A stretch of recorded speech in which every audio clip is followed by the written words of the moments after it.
అందరికీ నా ప్రత్యేకమైన శుభములు. మీరందరూ క్షేమంగా ఉన్నారని నేను భావిస్తున్నాను. జీవితంలో కొన్నిసార్లు మనం అనుకున్నవి జరుగుతాయి, కొన్నిసార్లు మనం అనుకోనివి చాలా జరిగిపోతూ ఉంటాయి. చూస్తూ ఉండటం తప్ప చేయగలిగినది ఏమీ లేదు. సర్వకాల సర్వావస్థలలో దేవుడు మనలందరినీ ఎంతో చక్కగా నడిపిస్తున్నాడు. ఈరోజు భక్తుడైన యాకోబు వ్రాసిన పత్రిక 2వ అధ్యాయము 14వ వచనాన్ని నేను మీకు చదివి వినిపిస్తాను. సహోదరులారా, క్రియలు లేనప్పుడు ఎవడైనను తనకు విశ్వాసము కలదని చెప్పిన ఎడల ఏమి ప్రయోజనము? అట్టి విశ్వాసము అతని రక్షింపగలదా? ఇది ఎవరు చదివినా అర్థమయ్యే అత్యంత సామాన్యమైన భావముతో వ్రాయబడినటువంటి మాట. అంటే నేను విశ్వాసము కలిగిన మనిషిని, నేను ప్రభు భక్తుడను, భక్తురాలను అని ఎవరైనా చెప్పినప్పుడు దానిని అంగీకరించడంలో ఏ విధమైనటువంటి ఇబ్బంది ఎవరికీ లేదు. అయితే వారు చేసే భక్తికి సంబంధించినటువంటి కొన్ని పనులు, అంటే వాటిని క్రియలు అన్నారు కదా, అవి లేనప్పుడు వారు చెప్పే మాటలకును వారి పనులకు చాలా తేడా ఉంది అని మనం అందరం అనుకుంటాం కదా. ఎవరైనా కూడా నేను మీకు సహాయం చేస్తానండి, మీ దగ్గరకు వస్తానండి, మిమ్మల్ని ఆదుకుంటానండి అంటారు. కానీ వాళ్ళు ఎప్పుడూ ఆ పని చేయకపోతే మీరైనా నేనైనా ఏమనుకుంటాం? వాళ్ళు అలాగే మాట్లాడతారండి, మాటలకి చేతలకి సంబంధం లేదు, ఇంతకు ముందు కూడా నేను నమ్మి మోసపోయాను, నాకు ఆర్థికంగా చేయూతనిస్తానన్నారు, అప్పుగా కొన్ని సొమ్ములు ఇస్తానన్నారు, ఈ పనిలో నేను మీకు చేదోడు వాదోడుగా ఉంటానని చెప్పారు. కానీ వాళ్ళు అలా మాట్లాడటమే కానీ వాళ్ళు ఎన్నడూ ముందుకు రారండి. ఏదో అలా మంచి మాట మాట్లాడుతూ ఏమన్నా అవసరం ఉంటే చెప్పు అంటారు. అవసరం ఉన్నప్పుడు చెప్తే ఆ సందర్భానికి ఏ విధంగానూ స్పందించరు అని కొంతమందిని గురించి మనం అనుకోవట్లేదు, లేదా మన గురించి కొంతమంది అనుకోవట్లేదు. అది ఇది కూడా ఉంది కదా.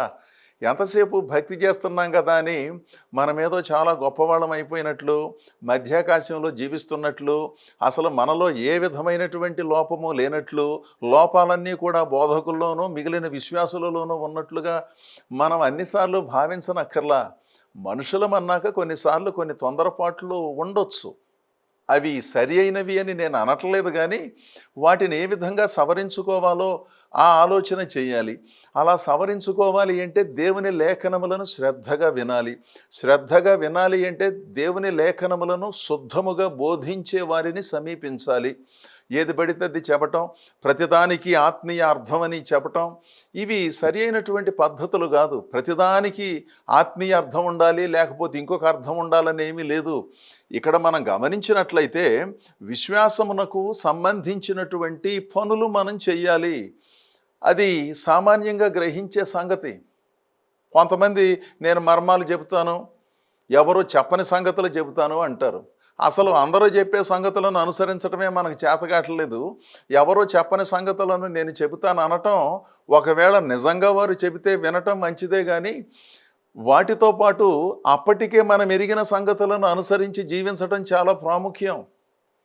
అలాంటిదేమీ లేకుండా క్రొత్త సంగతులు వినాలని ఉందండి అని ఒక పెన్ను పుస్తకం పట్టుకుని బయలుదేరామనుకోండి, కొత్త సంగతులు నేను కూడా వినాలని అనుకుంటున్నాను, ఎవరైనా చెబితే నాకు కూడా ఆసక్తిగానే ఉంది, సంతోషం. అదొక్కటే భక్తిలో ప్రధానమైన భాగమా? అసలు ఇది భక్తి చేసే విధానం అంటే అదేనా? అంటే కనబడిన వాళ్ళందరినీ ప్రశ్నలు అడగటం మహాద్భుతమైన భక్తి అని భావిస్తున్నారా? ప్రశ్నలు అడగటం తప్పని నేను అనట్లేదు. అసలు తెలిసిన జవాబులను అనుసరించడం చేతగానప్పుడు ఈ ప్రశ్నలను అడగాలి, క్రొత్త సంగతులు తెలుసుకోవాలి అని అనుకోవటంలో పెద్ద అర్థం లేదు కదా అంటున్నాను. అదేంటండి బాబు, తెలియని సంగతి తెలుసుకోవటం తప్ప అంటే తప్పని నేను అనలేదని మరోసారి చెబుతున్నాను.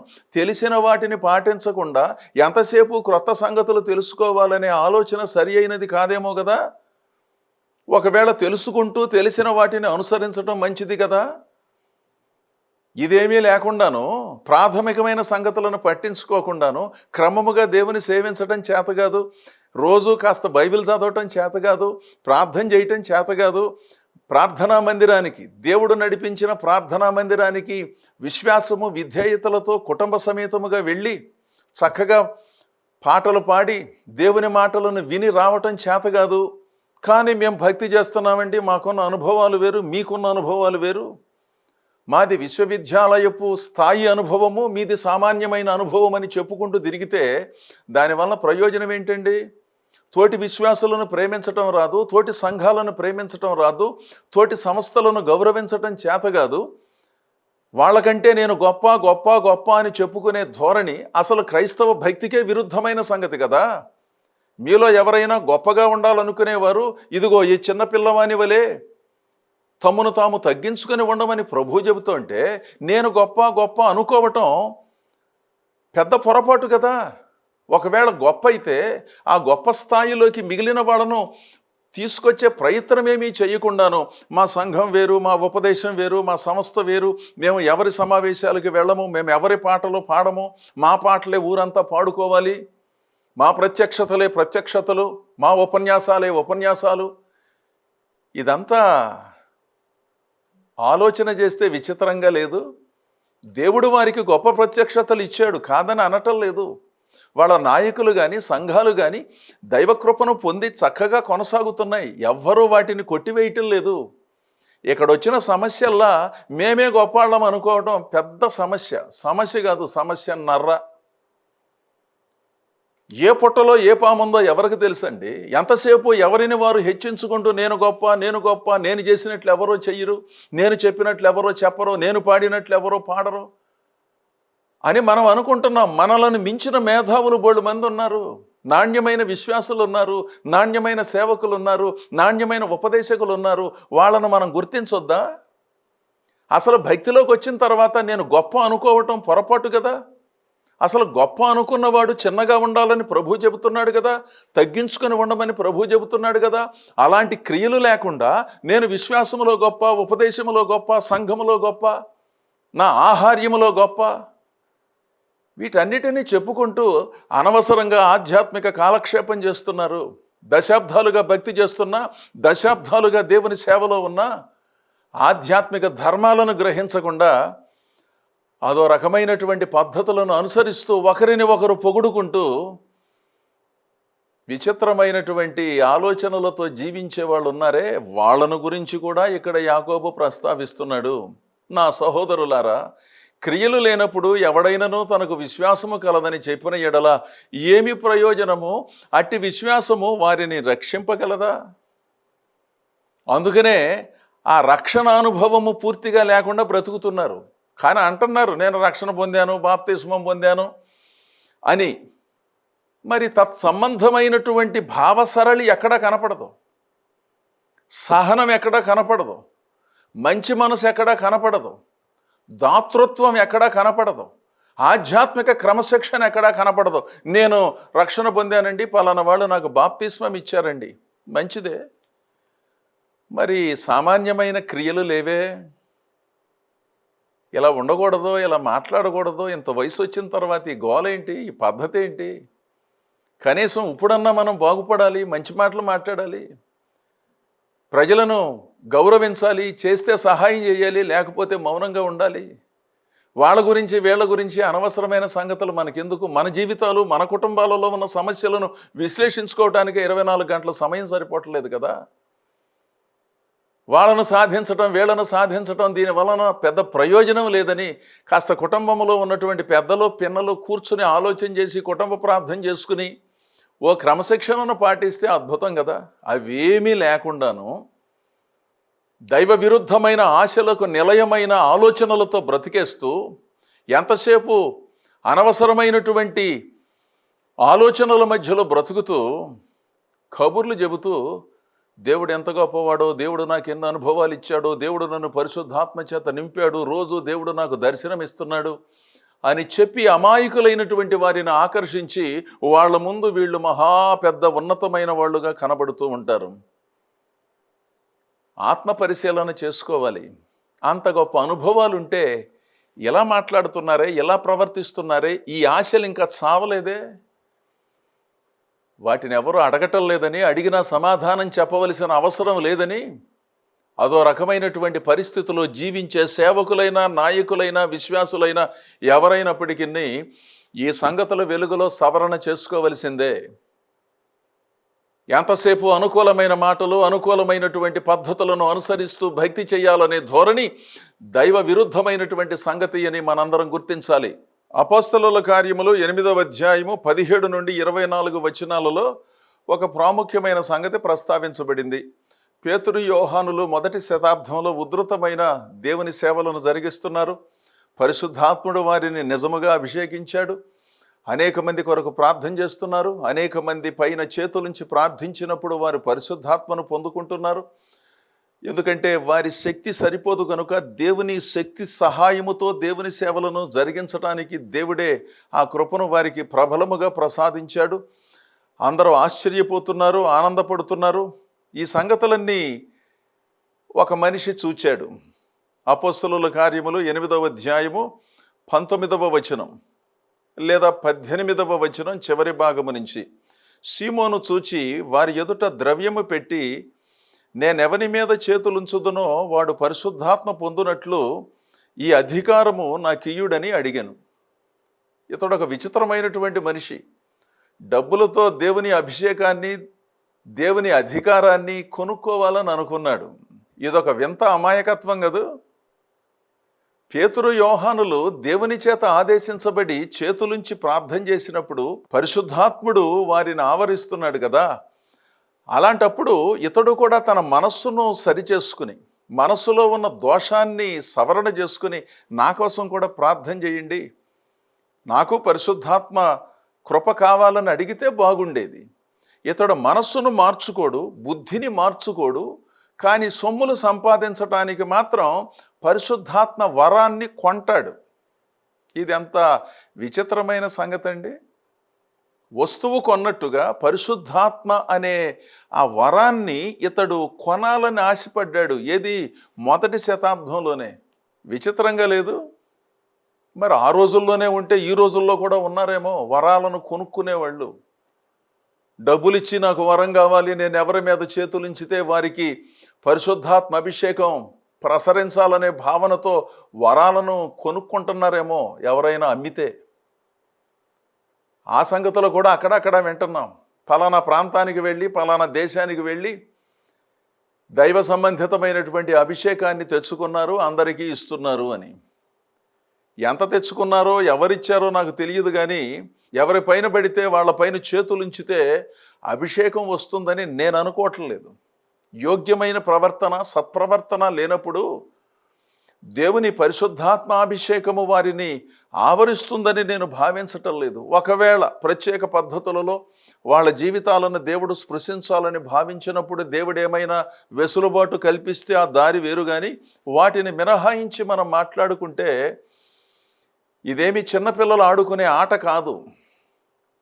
వాళ్ళకేదో మహాశక్తి ఉన్నట్లు వాళ్ళు చేతులు పెట్టగానే వీళ్ళందరూ ఆత్మను పొందుకుని చాలా అద్భుతమైనటువంటి దీవెనలు అందుకుంటున్నారని భావించటానికి, పరిశుద్ధాత్ముడు అనేవాడు ఓ విలువైనటువంటి శక్తిగా ఉండి విశ్వసించిన వారి గుండెలలో నివాసం చేస్తూ, వారిని ఆదరిస్తూ, వారిని స్పృశిస్తున్నాడు.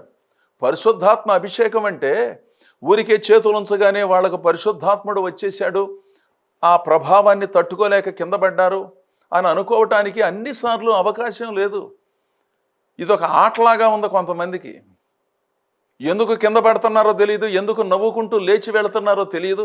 ఆ ప్రభావము పొందిన తర్వాత వాళ్ళ బుద్ధిలోనూ వాళ్ళ జీవితంలోనూ మార్పు రానప్పుడు వాళ్ళు పొందినది నిజంగా పరిశుద్ధాత్మని ఏ విధంగా చెప్పగలమండి? కొన్ని సంగతులను విశ్లేషిస్తే కొంతమంది అలా విశ్లేషించనక్కర్లేదని భావిస్తారు, కానీ ఎవరైనా విశ్లేషించకపోతే సత్యాన్ని ఏ విధంగా తెలుసుకుంటారు చెప్పండి? ఒకవేళ పరిశుద్ధాత్మ అభిషేకము వారికి లభించింది అని మనం భావించినప్పుడు వాళ్ళ ఆలోచన సరళి మారాలి, వాళ్ళ రోజువారీ జీవితంలో మార్పు రావాలి, వారి భక్తిలో మార్పు రావాలి. ఎందుకంటే వాళ్ళల్లో ప్రభావం ప్రవేశించింది, కానీ ఏ విధమైనటువంటి మార్పు లేదు. మామూలుగానే తిరుగుతున్నారు, ఏదో ఒక ఆటలాగా ఉన్నది వాళ్ళకి. అలాంటప్పుడు అభిషేకం వాళ్ళు పొందారని మనం ఎలా చెబుతాం? పరిశుద్ధాత్మాభిషేకములో ఓ విలువైనటువంటి కార్యము, మన ఆత్మలో కార్యం జరుగుతుంది, జీవితంలో కార్యం జరుగుతుంది, మన నడవడిలో మార్పు వస్తుంది. ఎవరు పడితే వాళ్ళు పరిశుద్ధాత్మను పొందుకున్నాను, భాషలు మాట్లాడుతున్నాను అని చెప్పుకోవటానికి కాదు. అంత గొప్ప ఆత్మను పొందుకున్న అలాంటి వాళ్ళల్లో కొంతమందిలో ఎందుకు మార్పు లేదు? ఎందుకు వాళ్ళ జీవన విధానంలో మార్పు లేదు? ఎందుకు వాళ్ళ ఆశలలో మార్పు లేదు? ఎందుకు వారు క్రమంగా దేవుని సన్నిధికి వెళ్ళరు? మరి దేవుడు ఆవరించాడు కదా వాళ్ళని. దానికి సమాధానాలు చెప్పరు. ఏమో నాకు తెలియదు, దేవుడైతే నన్ను ఆవరించాడు, దేవుడైతే నన్ను నింపాడు, మరి ఇలా ఎందుకు ప్రవర్తిస్తున్నావు? ఈ మాటలు ఏమిటి, ఈ పద్ధతులు మంచివి కాదు కదా అంటే వాళ్ళేదో గిట్టగా మాట్లాడుతున్నారని వాళ్ళ మీద తిరుగుబాటు చేస్తారు.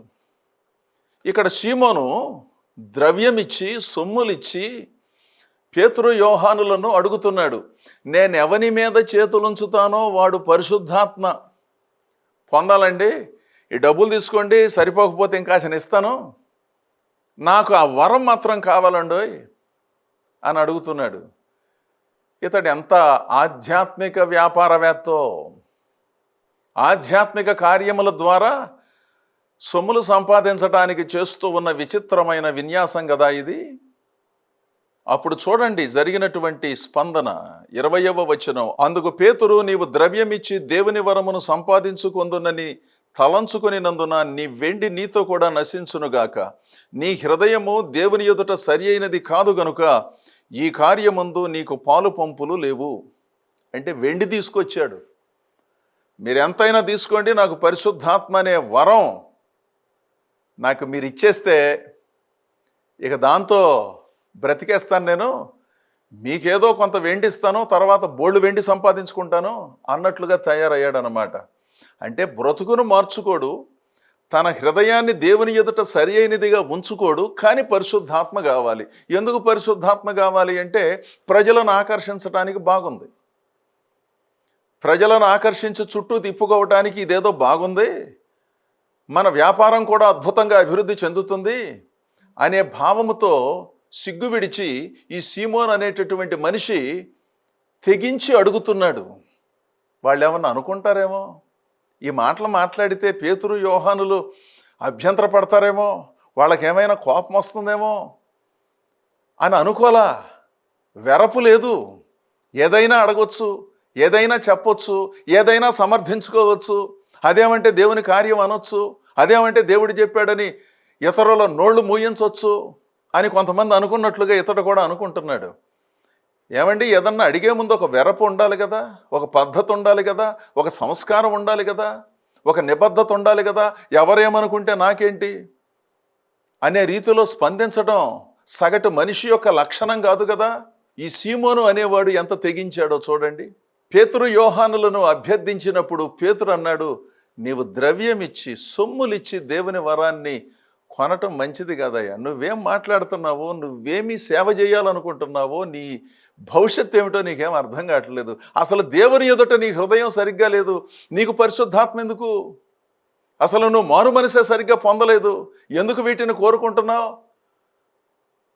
ఇతడు గనక చెప్పవలసి వస్తే, ఏమి లేదండి, భలే ఆకర్షణగా ఉందండి మీరు చేసే పనులు, మీరు చేతులుంచినప్పుడు పరిశుద్ధాత్మను అందరూ పొందుకుంటా అంటే చూడటానికి బాగుందండి, అందుకని నేను కూడా నాకు తోచిన సేవ నేను జరిగిస్తూ ఈ కార్యక్రమాలన్నిటినీ జరిగించుకుంటే నాకు కూడా బాగా ఆకర్షణ వస్తుందని అనుకుంటున్నాను అని చెప్పి ఉండేవాడేమో. క్రియలు లేకుండా, భక్తి లేకుండా, బుద్ధిలో శుద్ధి లేకుండా ఏదో దేవుని కార్యక్రమాలు చేయాలి, ఏదో ప్రజలందరికీ బోధించాలి, పుస్తకాలు రాయాలి, పాటలు రాయాలి, ఆ పాటలో ఉన్న భావం ఏమిటో, అందులో ఉండవలసిన ఛందస్సు ఏమిటో, పాటకు ఉండవలసిన కావ్య ప్రయోజనం ఏమిటో వాటిని ఏమీ పట్టించుకోనక్కర్లా. ఎవరికి తోచిన మాటలతో వాళ్ళు రాసుకుని సంగీతాన్ని జోడించి ఏదో మనం కూడా గీత రచయితగా ఉండాలనే భావన కొంతమందికి ఉన్నది. పాటలు రాయటం తప్పు కాదు, కానీ పాటకు ఉండవలసిన కొన్ని ధర్మాలు ఉన్నాయి, కొంచెం నేర్చుకోవాలి. అనుభవజ్ఞులైన వారి దగ్గర కొన్ని సంగతులు గ్రహించాలి. కవులు, పండితులు, మేధావులు, వ్యాకరణం తెలిసిన వాళ్ళు, భాష పైన పట్టుగలిగిన వాళ్ళు, వాళ్ళ దగ్గర కూర్చుని నేర్చుకుంటే వస్తుంది. నేను ఎవరి దగ్గర నేర్చుకోనండి, పరిశుద్ధాత్ముడు నేర్పిస్తున్నాడు, ఆయన ముందు కూర్చున్నాడు, నాతో చెప్పాడు, అందుకని ఈ పాట రాశాను అన్నాడు ఒక ఆయన. మంచిదేనండి, మీరు అలా రాస్తే దాని గురించి మాట్లాడేది ఏమున్నది? దేవుడు ముందు కూర్చుని పాట చెబితే వీళ్ళు రాశారు, నిజంగా అలా చెబితే అద్భుతంగా ఉంటుంది. దానికి ఏ విధమైనటువంటి విద్యాధిక్యతలు అక్కర్లేదు. అనవసరమైన సంగతులు, అనవసరమైన భావజాలం, అనవసరమైన హెచ్చింపు, వాళ్ళను వీళ్ళను చూచి పులిని చూసి నక్కవాతలు పెట్టుకున్నట్లుగా అనవసరమైనటువంటి గందరగోళమైన చర్యలు చేపడుతూ ఇదిగో ఈ సీమోనును పోలినటువంటి కొంతమంది బయలుదేరుతున్నారు ఈ రోజుల్లో. డబ్బులు పెట్టి కొనటానికి సీమోన్ ఎవరు? వాటిని స్వీకరించి అనుగ్రహించటానికి అవతల వైపునున్న వాళ్ళు ఎవరు? ఎవరు పడితే వాళ్ళు అభిషేకాన్ని అనుగ్రహించటం, ఎవరు పడితే వాళ్ళు అధీకృత పత్రాలను అనుగ్రహించటం, చదవకుండానే పెద్ద పెద్ద యోగ్యతా పత్రాలు అందజేయటం, తీసుకోవటానికి వీళ్ళెవరు, ఇవ్వటానికి వాళ్ళెవరు? ఏమిటిదంతాను? ఒకవైపున నిజాయితీగా దేవుని సేవలు జరిగిస్తున్నానని చెప్పుకుంటూ, ప్రభువుని నమ్ముకోకముందు నేను అలా ఉన్నాను, ఇలా ఉన్నాను, ఇప్పుడు మార్పు చెందానని చెప్పుకుంటూ, వారికి సంబంధించినటువంటి బహు సులువుగా లభించిన యోగ్యతా పత్రాలు ఎవరో అమ్మితే వీళ్ళు కొనుక్కోవటానికి, అమ్మటానికి వాళ్ళకు అర్హత ఎక్కడున్నది, కొనుక్కోవటానికి వీళ్ళకి అర్హత ఎక్కడున్నది? నిజంగా నిజాయితీగా దేవుని సేవించినట్లయితే, నేను చదువుకోలేదండి, అంత అత్యున్నతమైనటువంటి కోర్సు నేను చెయ్యలేదండి, నాకు అక్కర్లేదండి అని నిజాయితీగా చెప్పడం చేతగాని వాళ్ళు ఏ విధమైనటువంటి దైవ సంబంధితమైన కార్యక్రమాలను జరిగిస్తున్నారు? ఒకవేళ సేవలో అనుభవం కలిగి విస్తారమైన దేవుని సేవలు చేస్తూ ఉన్నప్పుడు ఏదేని గుర్తింపు పొందిన సంస్థ వారిని ఆ విధంగా గౌరవించుకుంటే తప్పులేదు. కానీ ఎవరు పడితే వాళ్ళు విచిత్రమైనటువంటి పద్ధతులను అనుసరిస్తూ ఇదే దేవుని సేవ అన్నట్లుగా తయారైపోయిందే. వాస్తవాలను ఎంత చెప్పినా అర్థం చేసుకోలేని పరిస్థితుల మధ్యలో అనవసరమైన సంగతుల జోరులో హోరులో పడి ఈనాటి క్రైస్తవ సంఘం ఎంత నలిగిపోతుందో. సీమోను గడగడలాడిపోయాడు. నా కోసం ప్రార్థన చేయండి సార్, నేనేదో కొంచెం తొందరపడ్డాను అని కాస్త అవగాహనతో స్పందించాడు. ఇదన్నా ఉంది. కొంతమంది ఇది కూడా లేదు.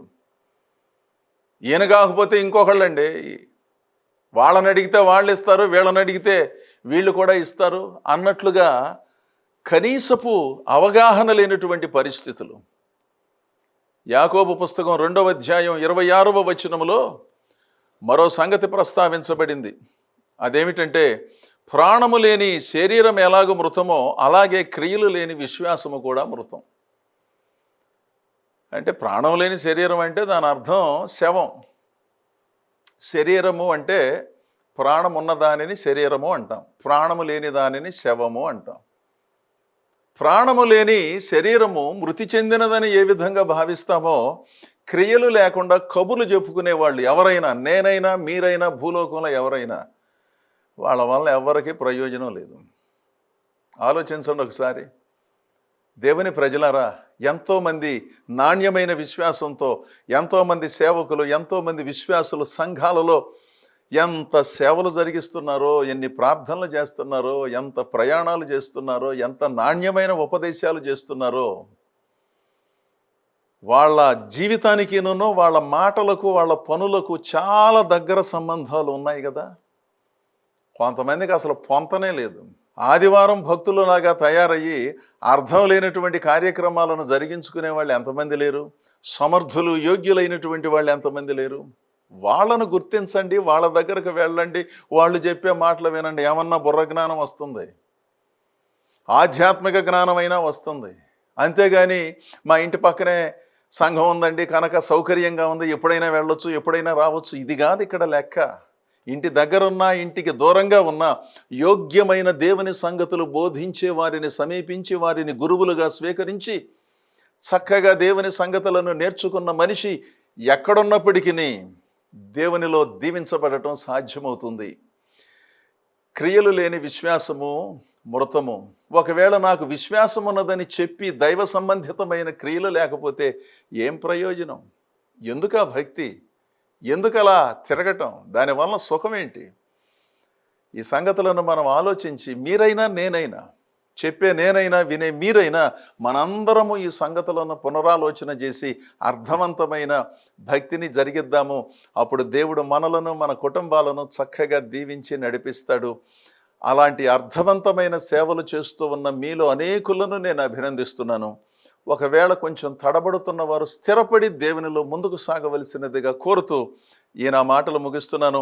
దేవుడు మిమ్మల్ని అందరినీ దీవించునుగాక. ఆమెన్.